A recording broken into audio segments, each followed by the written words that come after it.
Hello anime lovers, स्वागत है आपका सुपर एनिमी एक्सप्लेन चैनल पर। तो एपिसोड की शुरुआत में हम देखते हैं कि हमें अपर मून 3 अकाज़ा का सीन दिखाया जाता है, जिसे उस मेंशन में बुलाया गया होता है, इन्फिनिटी कासल जिसे कहा जाता है। वो एक लिफ्ट उसे ऊपर की तरफ ले जा रही होती है। वो सोच रहा होता है कि मुझे लगता है कि एक अपर मून 6 मारा गया है, तभी मुझे यहाँ बुलाया गया है। तो वहाँ पे अकाज़ा आ जाता है और नाकी में उसका स्वागत करती है। नाकी में इस पूरे कासल को कंट्रोल करती है। इसी के बाद हम अपर मून 5 का सीन देखते हैं, जिसकी 2 आँखें होती हैं। उसका नाम ग्योको होता है। वो एक मटके के अंदर से निकलकर अकाज़ा से बातचीत करता है। और यहाँ पे हम दूसरी ओर अपर मून 4 का सीन देखते हैं, जिसका नाम हंटेनगो होता है। वो वहाँ पे डर और सहमा होता है। वो कहता है कि मुझे लगता है कि अपर मून 4 मारा गया है, अपर मून 6 मारा गया है। तो यहाँ पे अकाज़ा उससे पूछता है कि अभी तक लॉर्ड मुज़ान आए हैं या नहीं। तो यहाँ पे वो नाकी में कहती है कि अभी तक लॉर्ड मुज़ान वहाँ नहीं आए हैं। अपर मून 2 डोमा वहाँ पे आ जाता है, जो कि अकाज़ा के कंधे पे हाथ रखता है और वो कहता है कि तुम कैसे हो।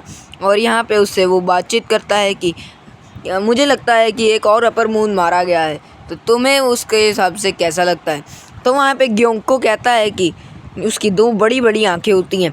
डोमा कहता है कि तुम तो चुप ही रहो, 2 दोस्तों के बीच बातचीत हो रही है और हम 113 सालों के बाद मिल रहे हैं। तो वो उसके कंधे को वहाँ से परा करता है और कहता है कि साइड हो जाओ, और उसके एक ही मुक्के से उसका जबड़ा तोड़ देता है। परंतु वो कुछ ही देर में 1 सेकंड में रीजनरेट हो जाता है और वो उसके घाव भी भर जाते हैं। वो इस बात का डोमा बिल्कुल भी बुरा नहीं मानता। नाकी में कहती है कि लॉर्ड मुज़ान आ गए, लॉर्ड मुज़ान आने वाले हैं, तो शांत हो जाओ। अकाज़ा वहाँ ये सब देख रहा होता है कि उसको अपर मून 1 पहले से ही आ चुके हैं, नाकी में कहती है। और हम एक उसकी बारी में नज़र जाती है, तो हम अपर मून 1 कोकुशिबी का सीन देखते हैं। हम दूसरी ओर लॉर्ड मुज़ान भी वहाँ पे आ जाते हैं, जो यहाँ पे कुछ एक्सपेरिमेंट्स कर रहे होते हैं खून के और भी चीज़ों के द्वारा। और वो यहाँ पे थोड़ी हलचल कर रहे होते हैं हर एक चीज़ से। डोमा उन्हें कहता है कि आपने हमें यहाँ क्यों बुलाया है, अपर मून 6 मारा गया है इसलिए, लेकिन मैं तो अपने हर काम में सफल हुआ हूँ और आपको कभी भी ऐसा करने का मौका नहीं दिया। वो कहते हैं कि तुम सभी किसी भी काम के नहीं हो, क्योंकि 100 सालों में अब तक हमें लिली स्पाइडर भी नहीं मिली है और एक और अपर मून मारा गया जिसकी कमज़ोरी डाक की थी, उस ग्योतारो की कमी। हम यहाँ मुज़ान का सीन देखते हैं, जो कि खून से लथपथ होकर बातचीत कर रहे होते हैं कि हम यहाँ पे उन सबको मारेंगे। और डोमा कहता है कि मैंने तुम्हारे मटके की वजह से उसे ठीक कर लिया है और उसे सजा लिया है। तो यहाँ पे मुज़ान को इस बात पे गुस्सा आ जाता है और वो उसका सारा क्रिस्टल टूट जाते हैं। और यहाँ पे हंटेनगो उससे भीख मांग रहा होता है रहम की। अकाज़ा भी यहाँ पे चुप ही रहता है, क्योंकि वो भी अपने पिछले मिशन में यहाँ पे हार गया था। हम यहाँ पे कोकुशिबी का सीन देखते हैं। वो कहता है कि हम ग्योतारो भी मारा गया, तो हमें कुछ करना होगा। डोमा भी वहाँ गुस्सा हो रहा होता है। और यहाँ पे हम दूसरी और ग्योंको का सीन देखते हैं। वो कहता है कि मुझे एक राज पता लग चुका है और ये बहुत ही ज़रूरी हो सकता है। मुज़ान को इस बात पर बहुत ही गुस्सा आ जाता है और वो एक ही सेकंड में उसका सिर उसके मुज़ान के हाथ में होता है, उसका गला। ये देखकर डोमा और बाकी सभी यहाँ पे थोड़े डर से गए होते हैं और हैरान हो गए होते हैं। मुँह से पूछता है कि तुम्हें क्या पता है, बताओ मुझे, मैं वैसे नहीं जाने दूँगा। वो कहता है कि मुझे कुछ भी नहीं पता, मुझे छोड़ दो। और वो वहाँ पे उसे फेंक देता है और वो मुज़ान को कुछ भी नहीं बताता। मुज़ान कहता है कि इसलिए अब अगले के मैं तुम्हें और हंटेनगो को भेजूँगा और तुम ही हमारे अब अगले काम के लिए होगे। और एक ही सेकंड के अंदर मुज़ान वहाँ से चले जाते हैं। हम दूसरी ओर हंटेनगो का सीन वो यहाँ पे थोड़ा गुस्सा हो रहा होता है कि मुझे हंटेनगो के साथ जाना होगा। वो डोमा ग्योंको को उठाता है और कहता है कि प्लीज़ मुझे भी साथ ले चलो, मैं भी उस विलेज में जाना चाहता हूँ और उन लोगों का खून करना चाहता हूँ और उस हानासुगा इयररिंग्स पहने बंदे को भी देखना चाहता हूँ और उसे मारना चाहता हूँ। डोमा उसे बार बार ये चीज़ कह रहा होता है। अकाज़ा उससे यहाँ पे वो उसे मार रहा होता है डोमा को कि तुम इसमें मत पड़ो। कोकुशिबी वहाँ पे 1 सेकंड में आ जाता है। ये सुनकर वो सारे हैरान हो जाते हैं और वो अकाज़ा को कहता है कि तुम्हें अपने से बड़े रैंक को नहीं मारना चाहिए। डोमा कहता है कि नहीं, हम तो दोस्त मजाक चलता रहता है हमारे बीच, कोई वैसी बात नहीं है। कोकुशिबी फिर भी कहता है कि तुम अगर हमारे लेवल के नहीं हो सकते तो ऐसा मत करो। अगर हो ऐसा है तो तुम हमारे लेवल के होके दिखाओ, क्योंकि डोमा उससे बड़ा है। मतलब डोमा उससे बाद में ज्वाइन किया था डीमन स्लेयर, मतलब ये डीमंस वाला, पर फिर भी वो उससे आगे निकल चुका है। अकाज़ा कुकुशिबो को कहता है कि मैं तुमसे आगे निकलूँगा और तुम सभी को दोनों को मार के दिखाऊँगा। कोकुशिबो कहता है कि बेस्ट ऑफ लक फिर, और वो अकाज़ा को, और उसका पहली बार हमें फेस दिखाया जाता है जिसमें उसकी 6 आंखें होती हैं, जो कि बहुत ही खतरनाक लग रहा था, और वो एक अपर मून 1 होता है। डोमा वहाँ पे बैठा होता है और वो नाकीमे को कह रहा होता है कि प्लीज़ मुझे भी वहाँ पे भेज दो, क्योंकि वो उन दोनों को भेज चुकी होती, वहाँ उन दोनों को भेज देती है, पर वो उसकी बात बिल्कुल नहीं सुनती और उसे उसके घर पे भेज देती है, जिससे उससे मिलने कोई आया हुआ होता है। हम दूसरी ओर योरीची का सीन देखते हैं, जिसका सीन हमें पहले भी दिखाया गया। हम दूसरी ओर सन गोकू का सीन देखते हैं। सन गोकू ऐसा कोई नाम है, और वो यहाँ पे उसके लिए चाय बना कर लाता है। सुमियोशी, माफ़ करना। वो उसे कहता है कि आपके लिए चाय, और तो योरीची कहता है कि अब मुझे यहाँ से चले जाना चाहिए। हम एक लड़की का सीन देखते हैं जो बिल्कुल नेज़ुको की तरह लग रही होती है, और वो बंदा तानजीरो की तरह लग रहा होता है, यानी वो उसके पूर्वज हो सकते हैं। हम योरीची का सीन देखते हैं, वो कहता है कि अब मुझे यहाँ से चले जाना चाहिए, पर वो कहता है कि नहीं, आपका कोई वंशज नहीं है, मैं आपको कोई ना कोई वंशज बताऊँगा, और वो उसके हाथ में एक बच्चा भी होता है। तो योरीची कहता है कि मैं किसी भी काम का नहीं हूँ, क्योंकि मैं अपनी सबसे बड़ी गलती की है और अपनी तलवार वगैरह मैं खो चुका हूँ, तो मुझे यहाँ से जाना चाहिए, और ये यहाँ का सबसे बड़ा नाम हो सकता है। हम देखते हैं कि ये एक सपना होता है और तानजीरो की जाग खुल गई होती है। कनाओ ये देखकर हैरान हो जाती है। वो कहती है कि तुम 2 महीने बाद उठ ही गए हो तानजीरो। उसके हाथ से वो जो फ्लावर पॉट उसके हाथ पे होता है वो भी नीचे गिर जाता है, जिस कारण वो टूट जाता है। वो तानजीरो के पास आके बैठती है और वो रोने लगती है। तभी वहाँ गोको भी आ जाता है। वो यहाँ पे देखता है कि फ्लावर पॉट नीचे टूटा। ये वही गोको है जिसने जो तानजीरो से मिलने आया था, और जेनित्सु इनोस्के वगैरह को भी यही उठा के लेके गया था। वो क्या इसलिए उसके लिए एक चीज़ खाने के लिए लाया था कि उसको सूंघ कर तानजीरो उठ जाए, क्योंकि वो बहुत ही टेस्टी चीज़ होती है। और वो देखता है कि यहाँ पे एक फ्लावर पॉट टूटा पड़ा है, तो ये देखकर वो यहाँ पे थोड़ा गुस्सा हो जाता है, लेकिन वो मन ही मन कनाव को कोस रहा होता है कि ये लड़की कैसी सी है, पर वो उसे कुछ कह नहीं सकता क्योंकि कनाव उससे बड़ी लेवल की है। वो कनाव को देखता है और वो यहाँ पे उससे किस तानजीरो के बारे में कुछ देख रही होती है, वो उस चीज़ को साफ कर देता है। और तब हम देखते हैं कि हमें वो ये देखकर हैरान हो जाता है, और कनाओ माफ़ी मांगती है, और वो कहता है कि तानजीरो, कनाओ मैं तुम्हें छोड़ूंगा नहीं, तानजीरो उठ चुका है तो तुमने यहाँ पे बताया क्यों नहीं बाहर किसी को। और वो बहुत ही ज़ोर से चिल्लाता है, ए तानजीरो उठ चुका है, ये छोटी सी बच्ची इसने बताया नहीं कनाओ ने। और तभी वहाँ पे आई के साथ तीनों छोटी लड़कियाँ इकट्ठी हो जाती हैं। वो तीनों उससे बातचीत कर रही होती है कि तुम 2 महीने से कोमा में थे, जिस कारण हम बहुत ही डर चुके थे कि तुम अब आगे बढ़ पाओगे या फिर नहीं। वो जेनित्सु इनोस्के के बारे में पूछता है, तो वो कहता है कि जेनित्सु को तो हमने अगले मिशन के लिए भेज दिया, वो 2 दिन पहले ही उसे होश आ चुका था, पर वो जाना नहीं चाहता था। साउंडाशिरा अपनी तीनों बीवी के साथ चला गया है। वो कहता है कि इनोस्के कहाँ गया, तो वो वहाँ पे एओआई होती है। वो कहती है कि माफ़ करना, वो उसका जहर अभी भी उतरा नहीं है, वो ना जाने क्यों ऐसा कर रहा है। पर तानजीरो कहता है कि अच्छा ये कोई सपना ही होगा, मुझे इनोस्के ऊपर छत से लटका हुआ दिख रहा है। और हम देखते हैं कि वो असली में इनोस्के ही होता है। वो नीचे आ जाता है। वो कहता है कि तानपाचीरो, मैं फिर से आ चुका हूँ, और तुमसे 7 दिन पहले ही मैं उठ चुका हूँ, क्योंकि मुझ पर जहर काम नहीं करता। हा हा हा। वो कहता है कि तानजीरो कहता है कि ये तो बहुत ही अच्छी बात है।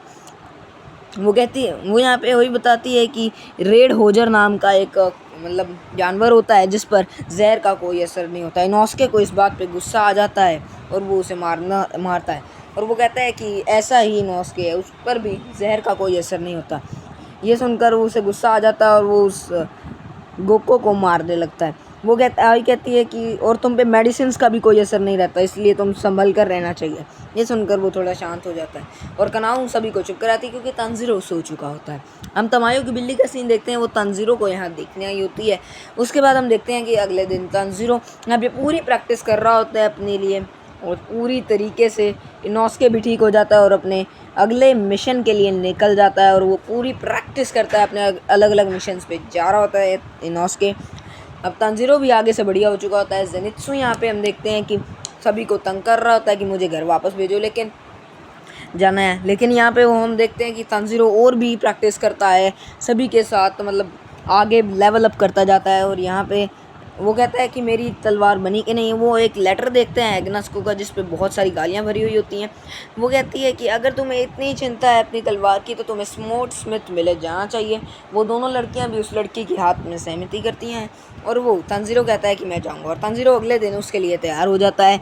तंजीरो स्मोर्ट स्मिथ विलेज जाने के लिए तैयार हो जाता है और यहाँ पर हम एक लड़की का सीन देखते हैं जो उसे वहाँ तक लेके जाएगी। वो भी एक कोकुशिबु होती है, मतलब कोकुशिबु क्या कह रहा हूँ, मतलब वही होती है साफ़ सफाई वाली कर्मचारी।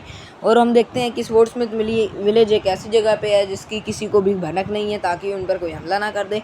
और हम यहाँ पे जो मास्टर है उनका भी यहाँ पे ही है, और उसकी तांजिरों की यहाँ पे पट्टी बांध दी जाती है। और उसे यहाँ पे उस लड़की को साफ़ सफाई वाली कर्मचारी को भी नहीं पता होता कि स्पोर्ट्समिथ विलेज कहाँ है। तो यहाँ पे वो लगातार 12 बार ऐसा बदलते हैं और वो वहाँ पहुँच जाता है। तो वो स्पोर्ट्स में वो बता देती है कि यहाँ के लॉर्ड की तुम्हें बुला रहे थे और वो उनकी जगह कहाँ है। तो यहाँ पे तंजीरो उसे शुक्रिया करता है और उसे वो जगह दिखा देती है कि लॉर्ड कहाँ है वो लड़की। और वो बहुत ज़ोर से चीखता है कि तुम्हारा शुक्रिया। तभी वहाँ पे मित्सुरी जो लव हाशिरा होती है वो हारी होती है और यहाँ पे जो बातचीत चल रही होती वो कहती है कि चलो शुक्र है कोई तो आया। वहाँ पे वो लॉर्ड होता है, मतलब जो तलवारें बनाता है, वो कहता है कि तुम्हारा स्वागत है हमारे स्पोर्ट्समिथ विलेज में। तुम यहाँ पे अपनी तलवार लेने आए हो, वो तुम्हें मिल जाएगी। और वो उससे एक मिठाई खाने के लिए कहते हैं। तंजीरो वो मिठाई खाता है और वो कहता है कि आई एम सॉरी, मैं अपनी तलवार यहाँ पे तोड़ दिया है। वो कहता है कि बेटा तुम्हारी कोई गलती नहीं है, क्योंकि वो यहाँ पे जो एग्नस का है, ओरिजी एग्नस का, उसे मैंने ये नाम दिया है। वो जब भी मिलेगा वो हम उसे मार डालेंगे, क्योंकि वो ऐसी लगातार गलतियाँ कर रहा है। वो टूटी हुई तलवारें मारा रहा था, हम उससे लड़ाई मतलब उसे मार डालेंगे जब भी वो हमें मिलेगा। अभी तुम्हें हॉट स्प्रिंग जाकर नहाना चाहिए, क्योंकि उससे तुम्हारा यहाँ पे मतलब जल्दी मिलेगा। और यहाँ पे हम तंजीरो का सीन देखते हैं जो जा रहा होता है। उसे एक बंदा यहाँ पे वो कोई यहाँ पे स्पोर्ट्समिथ विलेज में तलवार बना रहा होता है। तंजीरो उसे देखता है, आगे वो बंदा उसे हॉट स्प्रिंग की जगह बता देता है कि वो कहाँ है। वहाँ पे एक चीख सी सुनाई देती है। मित्सुरी लभाशिरा जो होती है वो चीख रही होती है, वो नीचे आती है।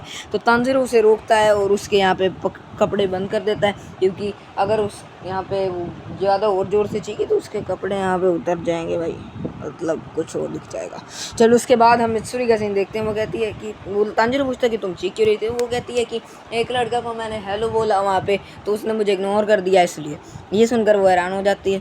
तो वो वहाँ पे जाता है तंजीरो भी, और यहाँ पे वो देखता है कि यहाँ पे वो गेन्या होता है जो उसके साथ वहाँ सेलेक्ट हुआ था, वो भी वहाँ पे नहा रहा होता है। ये वो क्या उससे पूछता है कि यार तुम सानेमी से रिलेटेड हो, और वो भी अपने कपड़े उतार देता है तंजीरो और उससे यहाँ पे दोस्ती करने के लिए आगे बातचीत करता है। और वो कहता है कि क्या तुम सानेमी से रिलेटेड हो, तुम बताते क्यों नहीं मुझे, क्या तुम सानेमी के छोटे भाई हो। वो उसे पानी में डुबो देता है और वो कहता है कि प्लीज़ मुझसे बातचीत मत करो, तुम यहाँ से चले जाओ। और वो उसे मुक्का भी चढ़ता है। और वो यहाँ पे थोड़ा तंजीरो यहाँ पे हैरान हो जाता है इस बात को लेकर। वो मित्सुरी वहाँ पे आती है और वो देखता है कि वो ये देखकर हैरान हो जाता है कि वो इनोस्के से भी ज़्यादा खाना खाती है। वो कहता है कि क्या सानेमी का छोटा भाई गेन्या है। तो मित्सुरी बताती है कि हाँ वो गेन्या ही मित्सुरी का मतलब उसका छोटा भाई है। और वो यहाँ पे मित्सुरी कहती है कि वो तंजीरो कहता है कि वो सानेमी ने भी हमें कभी नहीं बताया और गेन्या ने भी कि उसका एक बड़ा भाई है और उसका एक छोटा भाई है। वो कहती है कि ये ना जाने वो उन्होंने क्यों नहीं बताया, मेरे आप 5 भाई बहन हैं और ये कहने में मैं शान से ये चीज़ बताती हूँ, प्लीज़ तुम खाना खाओ। वो कहता है कि गेन्या खाना खाने क्यों नहीं आया। वो कहती है कि वो यहाँ पे कभी नहीं आता, तो वो उनके लिए खाना लेने चली जाती है। तंजीरो उससे पूछता है कि तुम यहाँ पे ज्वाइन क्यों हुई, मतलब डीमन स्लेयर कॉर्प्स तुम ज्वाइन क्यों किया। वो कहती है कि मैं एक ऐसा मर्द ढूंढना चाहती हूँ जो मुझसे शादी करे, जो मेरी देखभाल कर सके, जो मेरी पूरी तरीके से मुझे प्रोटेक्ट कर सके। वो कहती है कि वो एक हाशिरा ही कर सकता है, इसलिए मैं एक हाशिरा बनती। तंजीरो ये देखकर हैरान हो जाता है कि कोई शादी करने के लिए भी डीमन स्लेयर कॉर्प्स ज्वाइन करता है, और वो भी सोच में पड़ा होता है। वो जब उसके कमरे तक पहुँचते हैं गेन्या के, वहाँ पे कोई भी नहीं होता। ये देखकर वो हैरान हो जाते हैं और वो कहते हैं कि यहाँ कोई क्यों नहीं है। वहाँ पे एक साफ़ सफाई वाली कर्मचारी आती है। वो मित्सुरी की कहती है कि आपकी तलवार बन चुकी है। तो यहाँ पे वो कहती है कि मैं यहाँ से आधी रात को ही निकल जाऊँगी, क्योंकि मेरी तलवार बन चुकी है। वो तंजीरो इस बात को लेकर थोड़ा हैरान हो जाता है और उसे चिंता होने लगती है। मित्सुरी कहती है ये ऐसी कोई बात नहीं है। वो कहती है कि तंजीरो तुम्हारी मतलब जो तलवार है वो भी जल्दी बन जाएगी। वो उसके कान में कुछ कहती है और वो कहती है कि यहाँ पे एक बहुत ही बड़ा राज है, सीक्रेट है। यहाँ पे एक ऐसी तलवार छुपी हुई है जिसके बारे में कोई कुछ नहीं जानता। अगर तुम उसे ढूंढ लो तो बहुत ही अच्छा होगा। और वो उसे बाय करके वहाँ से जाने लगती है। वो तंजीरो भी अगले दिन कुछ खाकर नहीं मतलब ब्रेकफास्ट करके तैयारी करके वहाँ से जाने लगता है और उस तलवार को ढूंढने के लिए आगे बढ़ता है और वो वहाँ से चला जाता है। तंजीरो यहाँ पे उसकी सूंघने की शक्ति भी अभी तक वापस नहीं आई थी, इसलिए अभी तक वहाँ पे एक लड़का होता है। वो दो लड़के आपस में लड़ रहे होते हैं। ये मुइचिरो होता है, मिस्ट हाशिरा। यहाँ पे वो बच्चे से लड़ रहा होता है कि किसी बात पर। वो कहता है कि मुझे चाहिए ही चाहिए। तो वो बच्चा कहता है कि मैं तुम्हें वो चीज़ नहीं दे सकता। वो देखता है कि उसके पीछे कोई खड़ा है। वो योरिची ही होता है जो उसके सपने में आया होता है और ये बहुत ही तगड़ी चीज़ है। एपिसोड की एंड हो जाता, लाइक कर दो प्लीज़।